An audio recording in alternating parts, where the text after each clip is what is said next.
Islamic Official.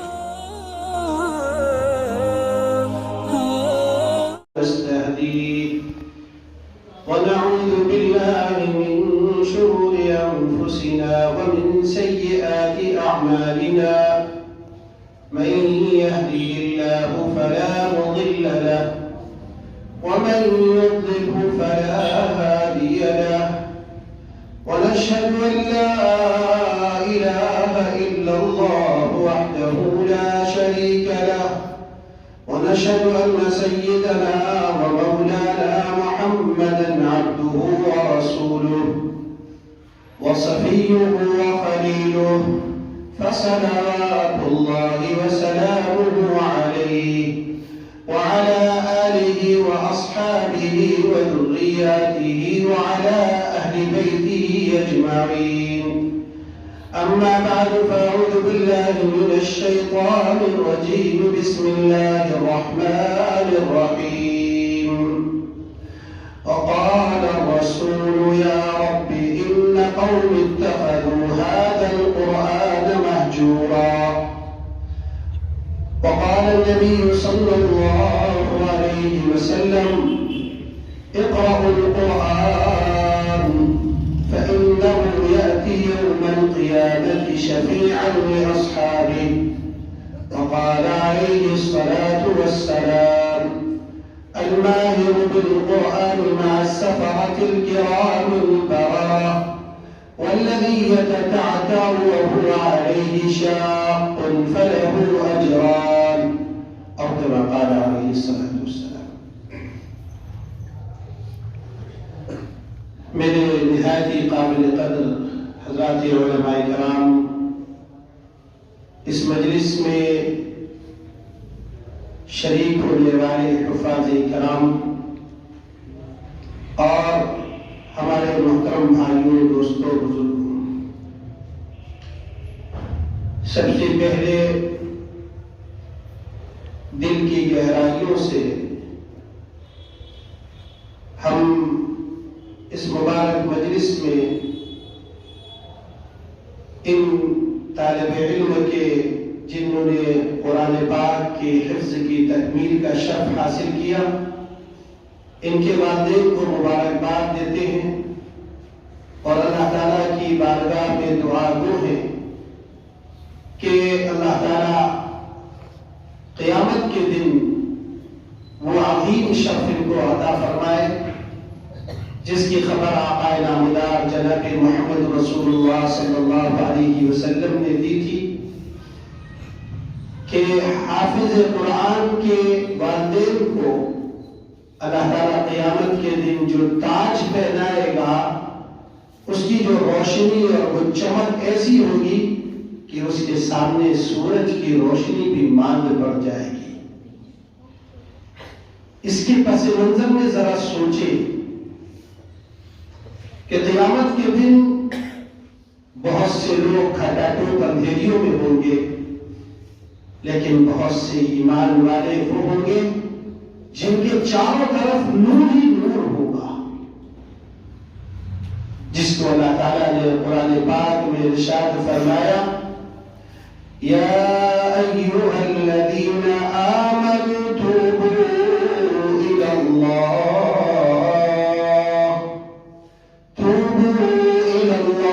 توبة نصوحا عسى ربكم أن يكفر عنكم سيئاتكم ويدخلكم جنات تجري من تحتها الأنهار يوم لا يخزي الله النبي والذين آمنوا معه نورهم يسعى بين أيديهم وبأيمانهم۔ اللہ تعالیٰ نے توبہ کی طرف دعوت دیتے ہوئے کہا کہ یہ تائب لوگ، توبہ کرنے والے لوگ، جب اللہ رب العزت ان کو جنت میں داخل فرمائیں گے، ایک نور قیامت میں ہوگا جو ان کے آگے پیچھے چاروں طرف سے یہ روشن ہوگا۔ تو کیا ہی عظیم مقام ہوگا حافظ قرآن کے والدین کا جس وقت اللہ رب العزت ان کو یہ شرف عطا فرمائیں گے کہ ان کو وہ تاج پہنایا جائے گا جس کے نور، جس کی روشنی سورج کی روشنی سے زیادہ ہوگی۔ میں اسی کے ساتھ ساتھ ان کے اساتذہ کرام کو اور اس مکتب کو جہاں کی مبارک اساتذہ کی مساعی سے، وہاں کے ذمہ داروں کی ہر وقت کی انتھک کوششوں سے اللہ رب العزت نے ان کو یہ شرف بخشا، میں ان کو بھی دل کی گہرائیوں سے مبارکباد دیتا ہوں۔ اللہ تعالیٰ ان کی ان تمام مساعی کو قبول فرما لے۔ میرے عزیزوں، دوستوں، بزرگوں، ایک سوال ہے، زیادہ موقع نہیں ہے کہ اگر اس مجمع میں ہم سے آپ سے کوئی شخص سوال کرے کہ اے وزیر دام کے مسلمانوں، کیا تم لوگ اس بات کے لیے تیار ہو کہ قرآن کو چھوڑ دو؟ کہ میں بتائے نہیں، کوئی ایک مسلمان بھی کیا اس بات کو اگر کوئی مجبور کیا جائے اس کو اور پریشر ڈالا جائے تو میں نہیں سمجھتا ہوں کہ کوئی بھی مسلمان ایک منٹ کے لیے بھی اس بات کو برداشت کرے کہ وہ قرآن کو چھوڑ دے۔ رشیا کے اندر وہاں کی حکومت نے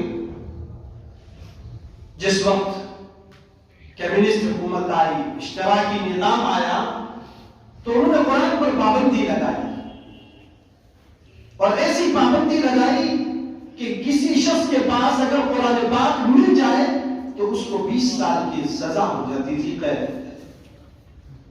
وہاں کی سب سے پہلی جماعت جب ہمارے شہر لکھنؤ پہنچی تھی تو اس میں حافظ قرآن پائے گئے،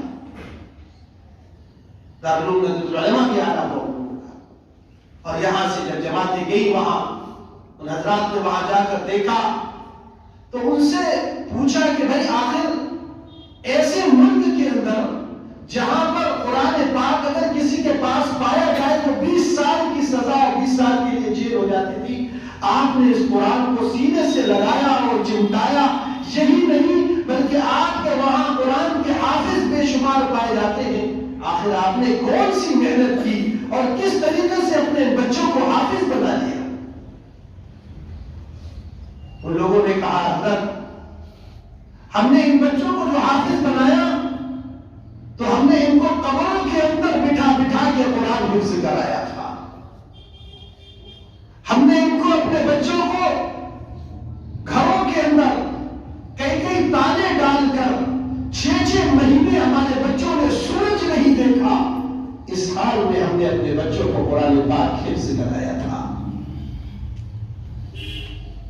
لیکن میرے عزیزوں، ہمارا کیا حال ہے؟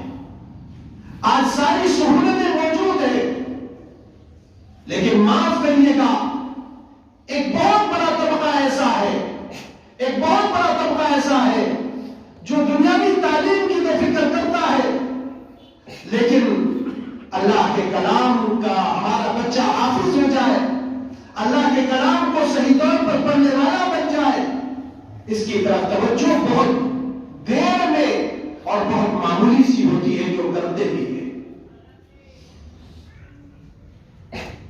سوچنے کی بات ہے، غور کرنے کی بات ہے۔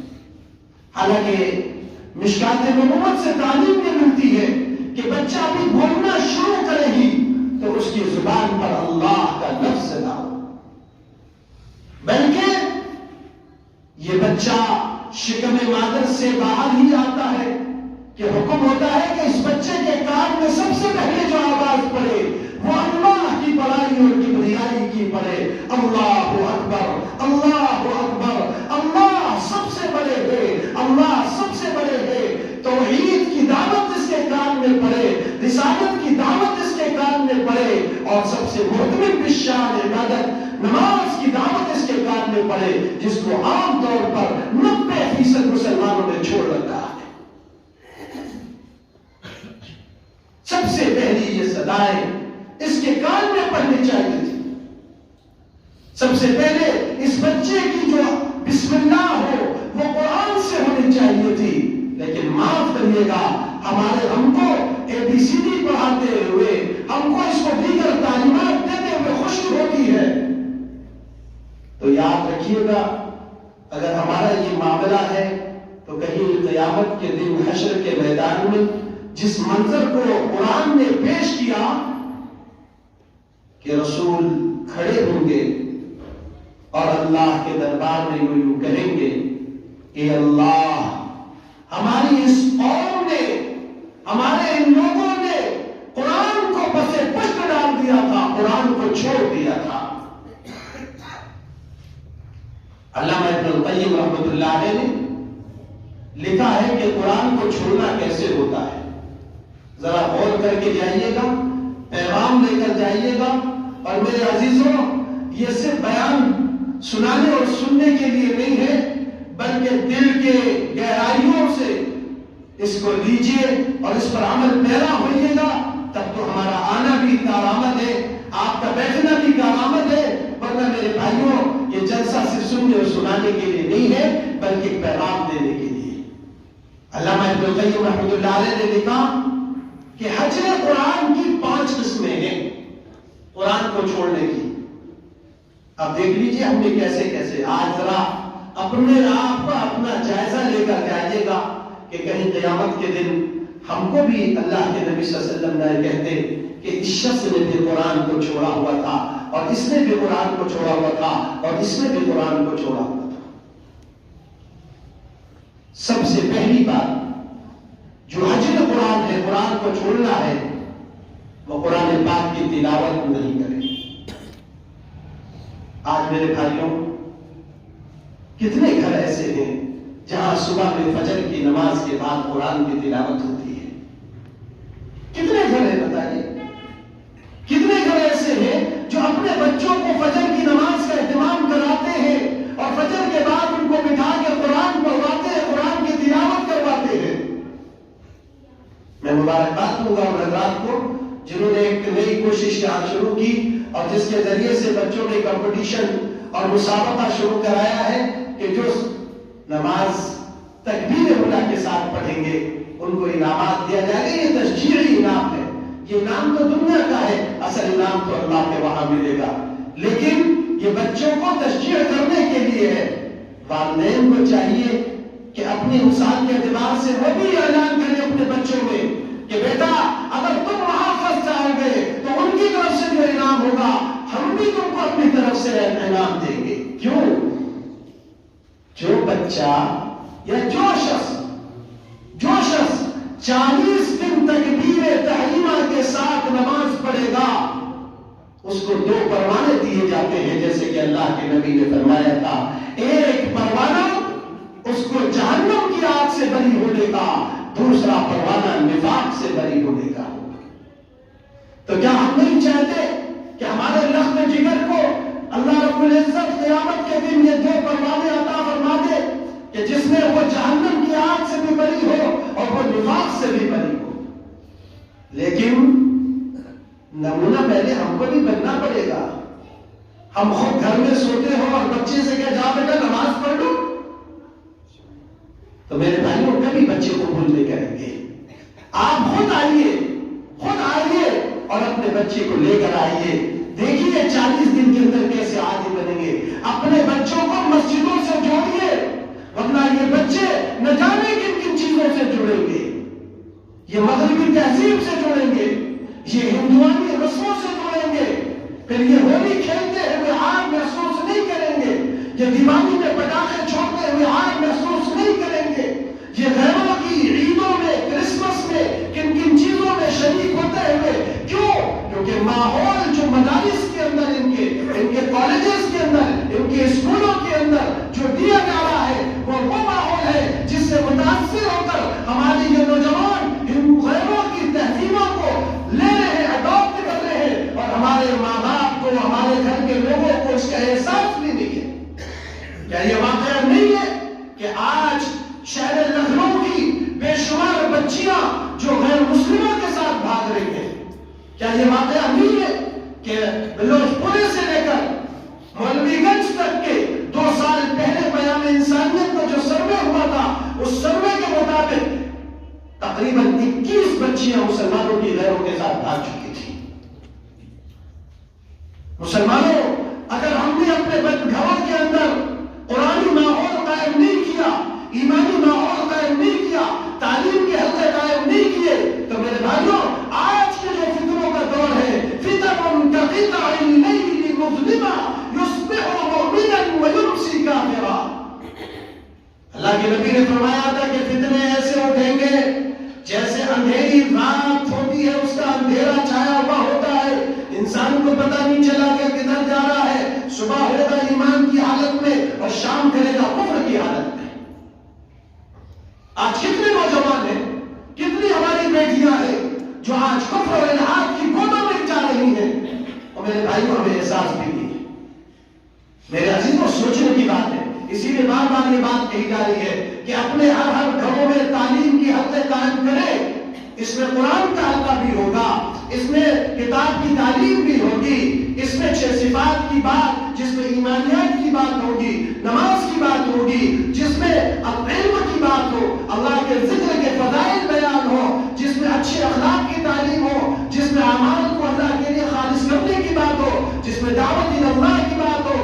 یہ باتیں اگر ہم نہیں کر سکتے، اگر ان 6 صفات کو نہیں بیان کر سکتے، تو اللہ کی بڑائی کو بیان کریں۔ قرآن کا حلقہ تو ایک آیت روزانہ گھر میں پڑھ لیں، کم سے کم 2 آیتیں پڑھ لیں، اللہ کی رحمتیں نازل ہوں گی، قرآن کی تلاوت گھروں کے اندر ہوگی، کتاب کی تعلیم کے ذریعے سے ہمارے پورے گھر کا ماحول نورانی بنے گا، ایمانی بنے گا۔ میرے بھائیوں، صوفہ سیٹ سے، فریج سے، دیگر چیزوں سے آج اپنے گھروں کو ہم سجا رہے ہیں، اچھے سے اچھے سامان لا رہے ہیں، لیکن ایمان کے نور سے اپنے گھروں کو نہیں سجا رہے ہیں۔ آج اس کی ضرورت ہے میرے عزیزوں، سب سے پہلے ایمان کے نور سے اپنے گھروں کو منور کریں۔ اس کے لیے محنت کرنی پڑے گی۔ اس کے لیے سب سے پہلی محنت یہ ہو کہ میرے بھائیوں، میں ان والدین کو یہ پیغام دینا چاہتا ہوں کہ سب سے پہلے اپنے گھروں میں قرآن کی تلاوت کرائیں، روزانہ تلاوت کرنے کا معمول ہو، ورنہ کہیں اللہ کے نبی صلی اللہ علیہ وسلم ہمارا دامن نہ پکڑ لے، قیامت کے دن میں اللہ کے حضور میں حاضر ہونا ہے، وہاں آقا نامدار جناب محمد رسول اللہ صلی اللہ علیہ وسلم کے سامنے اگر ہم کو اس بات پر میرے بھائیوں کتنی شرمندگی ہوگی کہ اللہ کے نبی نے اگر کہتے ہیں یہ بھی قرآن کے چھوڑنے والے تھے۔ وقال الرسول يا رب إن قوم اتخذوا هذا القرآن مهجورا۔ دوسرا، قرآن کے چھوڑنے کی، قرآن کی تلاوت کی جائے اور قرآن کو خوب پڑھا جائے، قرآن کو سنیے بھی، قرآن کو اپنے بچوں کو سنوائیے۔ اللہ کے نبی صلی اللہ علیہ وسلم نے دونوں کام کیے ہیں، اللہ کے نبی نے خود پڑھا اور دوسرے سے سنا اور دوسرے کو سنایا، یہ تینوں کام اللہ کے نبی نے کیے، باوجود اس بات کے کہ آپ پر وحی نازل ہوتی تھی۔ حضرت عبداللہ بن مسعود رضی اللہ تعالیٰ عنہ صحابی رسول صلی اللہ علیہ وسلم ہیں، ان کے بڑے تفصیلی واقعات ہیں۔ ایک مرتبہ اللہ کے نبی صلی اللہ علیہ وسلم نے عبداللہ بن مسعود سے کہا یا عبداللہ اقرأ علی القرآن، اے عبداللہ بن مسعود مجھے قرآن پڑھ کر سناؤ۔ آج گھروں میں یہ معمول ہی نہیں، ہونا یہ چاہیے تھا کہ ہم میں سے جن بھائیوں کے بچے قرآن پڑھ لیتے ہیں تھوڑی دیر ان کو بیٹا کچھ قرآن سنا دو۔ میں نے اپنے حضرت مولانا رابع صاحب دامت برکاتہ العالیہ کو دیکھا کہ مستقل قرآن سنتے بھی، اپنا پڑھتے ہیں اس کے علاوہ سنتے ہیں قرآن، کیوں؟ یہ نبی کی ایک سنت زندہ ہوتی ہے۔ آپ نے عبداللہ بن مسعود رضی اللہ تعالیٰ عنہ سے کہا اے عبداللہ بن مسعود قرآن سنا۔ حضرت عبداللہ بن مسعود رضی اللہ تعالیٰ عنہ نے قرآن پڑھا، سورہ نساء کی آیات پڑھی، یہاں تک کہ ایک آیت پر پہنچے فَكَيْفَ إِذَا جِئْنَا بِكَ وَجِئْنَا بِكَ عَلَىٰ هَؤُلَاءِ شَهِيدًا۔ اللہ کے نبی نے فرمایا حسبک، بس رک جاؤ۔ حضرت عبداللہ بن مسعود کہتے ہیں کہ میں نے دیکھا تو آقا صلی اللہ علیہ وسلم کی آنکھوں سے آنسو جاری تھے، آقا رو رہے تھے، قرآن سے تعصب لینے والے بنے۔ قرآن یہ وہ کتاب ہے میرے عزیزوں جس کو اللہ نے شفا بتایا ہے مریضوں کے لیے بھی۔ اسی لیے علماء نے لکھا کہ قرآن کے چھوڑنے کا، قرآن کا چھوڑنا یہ بھی ہے کہ قرآن سے شفا طلب نہ کی جائے۔ ڈاکٹروں کے پاس تو جاتے ہیں بہت میرے بھائیوں، لیکن کبھی ایسا بھی کریں، کبھی ایسا بھی ہم نے کیا کہ کچھ قرآن پڑھ کر دم کر کے خود پی لیں، مریض کو پلا دیں۔ سورہ فاتحہ اللہ کے نبی فرما رہے ہیں کہ اس میں شفا ہے، اس کا نام ہی سورہ شفا ہے، لیکن میرے بھائیوں قرآن سے شفا طلب نہیں کرتے۔ یہ قرآن کا چھوڑنا ہے، یہ قرآن کے چھوڑنے کی قسم ہے کہ قرآن پاک سے شفا طلب نہ کریں۔ اللہ نے اس قرآن کے وَنُنَزِّلُ مِنَ الْقُرْآنِ مَا هُوَ شِفَاءٌ وَرَحْمَةٌ، یہ قرآن شفا ہے، اس سے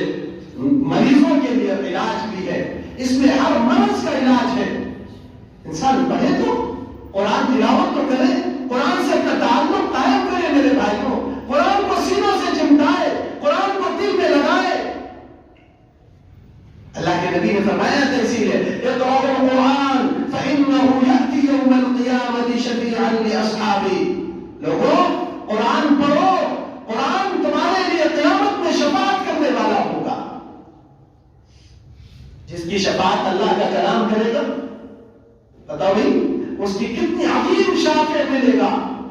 اسی لیے حفظ قرآن کے موقع پر، ختم قرآن کے موقع پر جو دعا آتی ہے اس میں یہ بھی ہے کہ اللہم اجعلہ شفیعا لنا یوم القیامہ.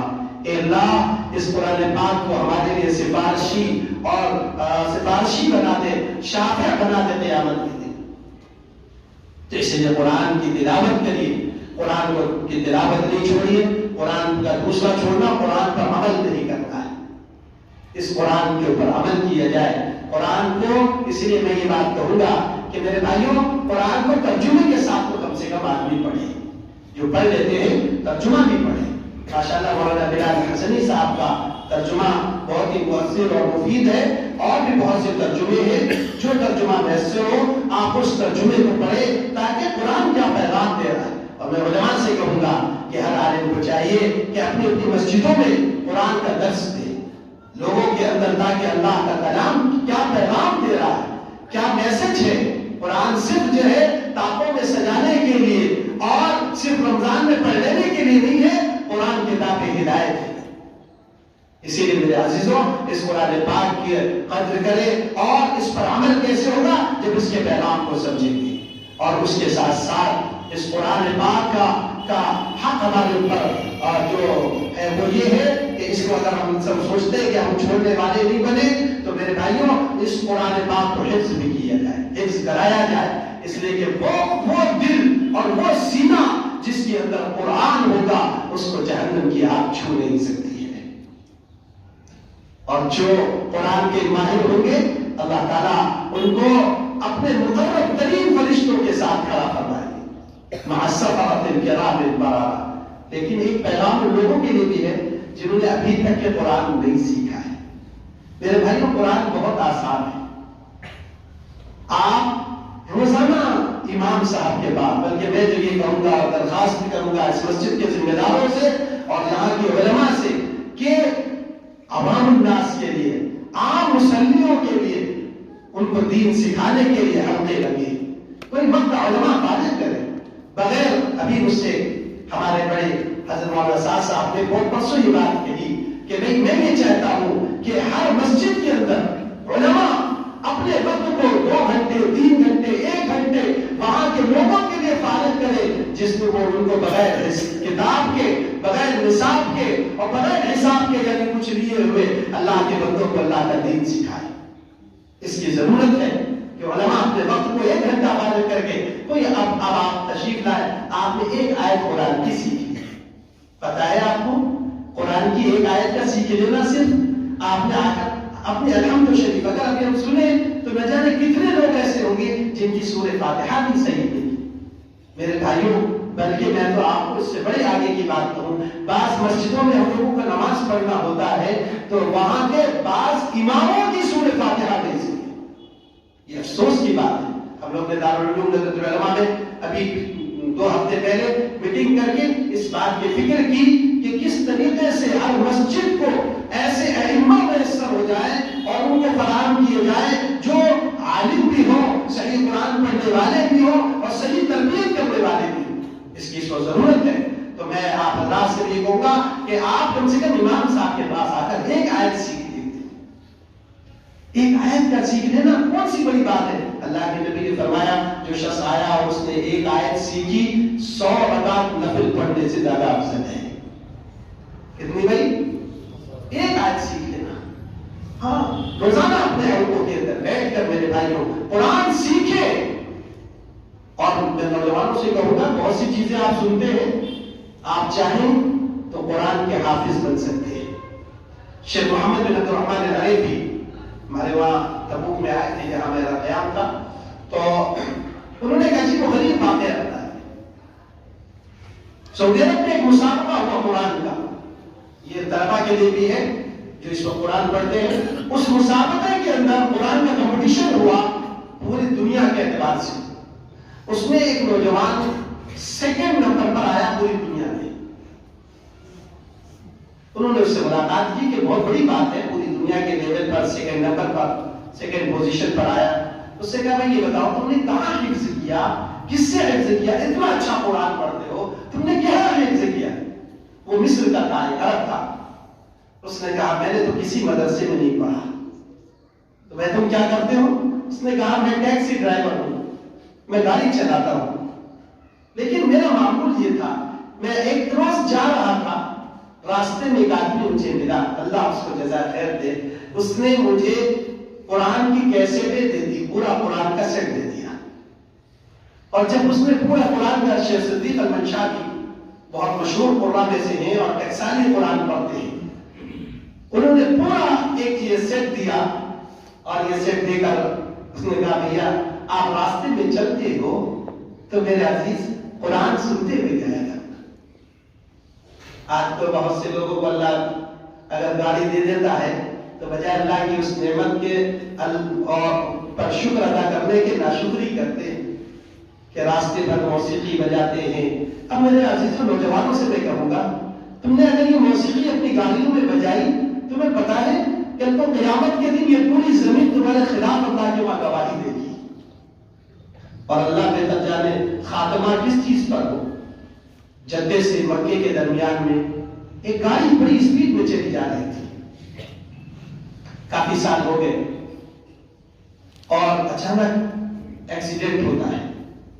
کچھ نوجوان، دیندار نوجوان ادھر سے گزرے، انہوں نے دیکھا کہ گاڑی کا ایکسیڈنٹ ہو گیا ہے. بڑے پریشان تھے. جا کر دیکھا تو جو ڈرائیور تھا وہ جاگنے کے حالت میں تھا، آخری حالت تھی اور وہ نزا کی حالت تھی. اور گاڑی کا حال یہ تھا کہ گاڑی میں یورپین میوزک بج رہی تھی. ان لوگوں نے جا کر اس یورپین میوزک کو بند کیا اور اس کے بعد اس نوجوان کے پاس آئے اور اس کے پاس بیٹھ کر اس سے کہنے لگی. اللہ کے نبی صلی اللہ علیہ وسلم نے فرمایا من کان آخر کلامہ من الدنیا لا الہ الا اللہ دخل الجنہ، جس کا اس دنیا سے جاتے جاتے آخری کلمہ لا الہ الا اللہ ہوگا وہ جنت میں ضرور داخل ہو جائے گا. ان لوگوں نے اس سے کہا کہ بھائی قل لا الہ الا اللہ، بھائی کہہ لو لا الہ الا اللہ پڑھ لو. اس نے کہا العن دینک و دین دینک واللہ لا اصلی ولا ازکی. اس نے کہا تم پر لعنت ہو، تمہارے دین پر لعنت ہو، اللہ کی قسم میں نماز پڑھوں گا، نہ زکات دوں گا. اور اسی پر اس کا انتقال ہو گیا. میرے نوجوانوں، یہ موسیقی یہ معصیت ہے، گناہ ہے. اگر تم راستے میں چلتے ہوئے یہ موسیقی سنتے ہوئے جا رہے ہو، کہیں اسی حال میں ایکسیڈنٹ ہو گیا تو کیا اللہ سے اسی حال میں ملو گے؟ اللہ سے اسی حال میں ملو گے؟ یہ زمینوں کو اپنے خلاف گواہ بنا دے. سوچو تو میرے عزیزوں، کوئی یہ نہ کہے کہ میں ابھی چھوٹا ہوں. نہ جانے کتنے نوجوان 15 سال میں، 20 سال میں، 18 سال میں دنیا سے رخصت ہوئے. اس کورونا کے مرض نے ابھی انگلینڈ کی جو رپورٹس ہیں، روزانہ 13,000 آدمی مر گئے، 45,000 آدمی روزانہ کورونا کی وبا میں مرے. ہر ایک جاتا ہے. میرے عزیزوں سوچنے کی بات ہے، غور کرنے کی بات ہے کہ حالات دنیا میں ایسے ہیں، عذاب چاروں طرف سے منڈلا رہا ہے اور ہم ہیں مطمئن ہیں بجانے کی ان کی چیزوں میں. تو اس نوجوانوں سے جس وقت یہ بات کہی گئی، بجائے کلمہ پڑھنے کے میرے بھائیوں، انہوں نے اس دین پر لعنت بھیجی. اس لیے میں آپ سے کہوں گا کہ اس نوجوان کو، اس مصری حافظ کو کیا دیا گیا تھا؟ وہ حافظ نہیں تھا، ایک عام آدمی تھا. کیسٹیں دی. اس کا کہنا یہ تھا کہ میں ایک ایک کیسٹ کو 100 مرتبہ سنتا تھا. اللہ نے اپنے فضل سے مجھے حافظ بنا دیا، اور ایسا حافظ جو پوری دنیا کے اعتبار سے سیکنڈ پرائز ہے. میں نوجوانوں، کیا اپنے موبائل سے بھی آپ اگر چاہو، اگر دنیا کی چیزیں وہ کر رہے ہو تو ایک آیت روزانہ سن کر اس کو یاد کر کر کے اس کے بعد میں امام صاحب کو، مسجد کے امام صاحب کو آ کر سنا دو تو میرے بھائیوں 100 رکعت نفل پڑھنے سے زیادہ افضل ہوگا. قرآن کا نور تمہارے دلوں میں اترے گا، قرآن کا نور تمہارے دلوں میں اترے گا. میرے عزیزوں، اس لیے اس بات کی فکر کی جائے اور اس بات کو دل کی گہرائیوں سے لیجیے کہ انشاءاللہ ہم قرآن خود پڑھیں گے، اپنے بچوں کو بھی اور قرآن پڑھانے میں معاف کریے گا ایک بات کھل کر کہیں گے، بہت سے لوگ استانیوں کے پاس بھیجتے ہیں، عمومی طور پر استانیوں کا قرآن خود درست نہیں ہے، 90-95% یہ حال ہے، 90%۔ بعض جگہ مجہول قرآن پڑھا جاتا ہے۔ الحمدللہ اللہ نے موقع دیا، میں تو علم حرم کے ساتھ میں سفر بھی ہوئے ہیں، وہاں کے بڑے بڑے قرآ کے ساتھ بھی رہا، 25 سال رہا، امامت بھی وہاں کی۔ میں نے ہندوستان میں آ کر تو چیز محسوس کی کہ ابھی بھی بہت سخت ضرورت اس بات کی ہے کہ صحیح قرآن پڑھنے والے، صحیح قرآن پڑھانے والے وہ وہاں مسجدوں میں موجود ہوں جو قرآن کی صحیح تعلیم دے۔ اس لیے اس بات کی فکر نہ کیجیے کہ استانی کے پاس پڑھواتے ہیں تو پیسے کم دینے پڑتے ہیں، کیا سب سے زیادہ ہمارے پاس کمی ہے تو اسے قرآن پڑھوانے کی؟ میرے بھائیوں، یہ تو وہ تعلیم تھی جس کے ذریعے سے آپ کو قیامت میں تاج پہنایا جائے گا، جس کے ذریعے سے آپ سب بلند ہوں گے، جو ایسا ذریعہ ہے کہ دنیا سے ہم رخصت بھی ہو جائیں گے تب بھی ہمیں قبر میں اجر و ثواب ملنا ہوگا۔ کیا آپ نہیں چاہتے میرے بھائی؟ کیا نہیں چاہتے ہیں کہ آپ کو روزانہ اجر و ثواب ملے، آپ کی قبر منور ہو؟ تو سب سے پہلی اس کے لیے ضرورت اس بات کی ہے کہ اپنے بچوں کو نیک و صالح بنائیں، قرآن کا حافظ بنائیں، بہترین قرآن پڑھنے والے ہوں، اور اپنے بچوں کو اللہ کے دین سے، اللہ کے دین کی محنت سے جوڑے تاکہ یہ آگے چل کر آپ کے لیے نافع بنے۔ اللہ خدا پاک کی قسم، آپ کے یہ مال کے وارث تو ہو جائیں گے، یہ ورثہ آپ کے مال کے وارث ہو جائیں گے، لیکن آپ کے لیے 1 روپیے کا بھی نفع نہیں پہنچائیں گے۔ آج ہی میں نے بیان میں ذکر کیا سعودی عرب کے بعض واقعات کہ جن کو 700 ملین ریال ملے ورثے میں اور اپنے باپ کے لیے 1 لاکھ ریال دینے کے لیے تیار نہیں ہوئے کہ ان کے نام سے مسجد تعمیر کر دی جائے۔ یہ ورثہ قبضہ کر لیں گے، آپ ابھی سے اس کے لیے محنت کریے، اپنے لیے آگے بھیج دیجئے اور قرآن کی تعلیمات کو عام کیجئے۔ قرآن کا نفع آپ کو اللہ دنیا میں بھی عطا فرمائے گا اور آخرت میں بھی عطا فرمائے گا۔ میں بہت ہی مبارکباد دیتا ہوں یہاں کہ آپ ان حضرات کو جنہوں نے مستقل محنت کر کے یہاں پر مدارس اور مکاتب قائم کیے، مکاتب قرآنیہ اور یہ مکاتب اسلامیہ جو ہے یہ اصل قلعے ہیں، اسلام کے قلعے ہیں، آپ کی حفاظت اسی میں ہے، یاد رکھیے گا۔ اس لیے اس کا تعاون کریں، اس میں اپنے بچوں کو خوب کثرت سے بھیجیں اور اس بات کی فکر کریں کہ آپ کے بچے سب سے پہلے اگر کسی چیز سے جڑے تو وہ اللہ کی کتاب سے جڑنے والے ہو، ان کے سینوں میں اللہ کا کتاب ہو۔ میرے بھائیوں، کوئی رکاوٹ نہیں ہے کہ بچے حافظ بھی ہو، انجینئر بھی ہو، یہ بچے حافظ بھی ہو، ڈاکٹر بھی بنے۔ ہمارے بہت سے ساتھی ایسے ہیں جن کے بچے الحمدللہ حافظ قرآن بھی ہے اور بڑے سے بڑے انجینئر بننے ہیں، ڈاکٹر بننے ہیں، لیکن انہوں نے پہلے شروعات سے فکر کی۔ آپ بھی اس کی فکر کیجئے، کوشش کیجئے۔ اللہ رب العزت، رزق اللہ کے ہاتھ میں ہے۔ خدا پاک کی قسم، نہ ڈاکٹری کے اندر پیسہ ہے، نہ جو ہے انجینئرنگ کے اندر پیسہ ہے، نہ دنیا کا مال ہے، نہ دنیا کی عزت ہے۔ عزت بھی اللہ کے خزانے سے ملتی ہے اور مال اور جو رزق ہے وہ بھی اللہ کے خزانے سے ملتا ہے۔ جب ہم اللہ کے دین کے لیے قربانی دیں گے، اللہ دنیا میں بھی عطا فرمائیں گے اور ہماری نسلوں کو بھی ضائع نہیں کریں گے۔ یہی وہ بات تھی جو عمر بن عبدالعزیز رحمۃ اللہ علیہ نے جب اس وقت ان کا انتقال ہو رہا تھا، ان سے کہا گیا کہ تم نے اپنے بچوں کو غریب چھوڑا ہے، دوسروں کو دیکھو، انہوں نے کروڑ چھوڑے اپنے بچوں کے لیے اور تم نے تو چند دینار چھوڑے اپنے بچوں کے لیے۔ انہوں نے کہا کہ میں نے ان کو مالدار نہیں بنایا ہے لیکن دیندار ضرور بنایا ہے۔ اور اللہ نے قرآن میں فرمایا کہ اللہ تعالیٰ وہ یتولی الصالحین، کہ نیک لوگوں کا اللہ خود مالی ہے۔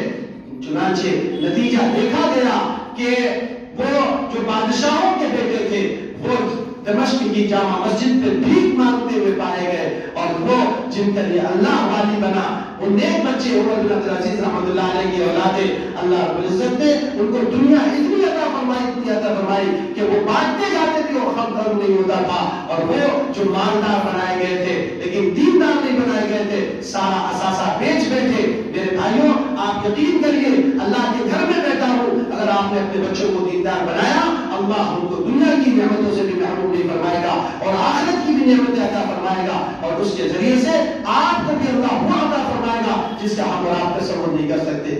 میں اللہ تعالیٰ سے دعا کروں کہ اللہ تعالیٰ اس مبارک مجلس کو قبول فرمائے۔ ایک بات یاد رکھیے کہ حضرت عبداللہ بن عباس رضی اللہ عنہما جب بھی قرآن ہوتا تھا تو اپنے گھر والوں کو اور سب کو بلا کر جمع کرتے تھے، اور جمع کر کے اس وقت دعا کا خصوصی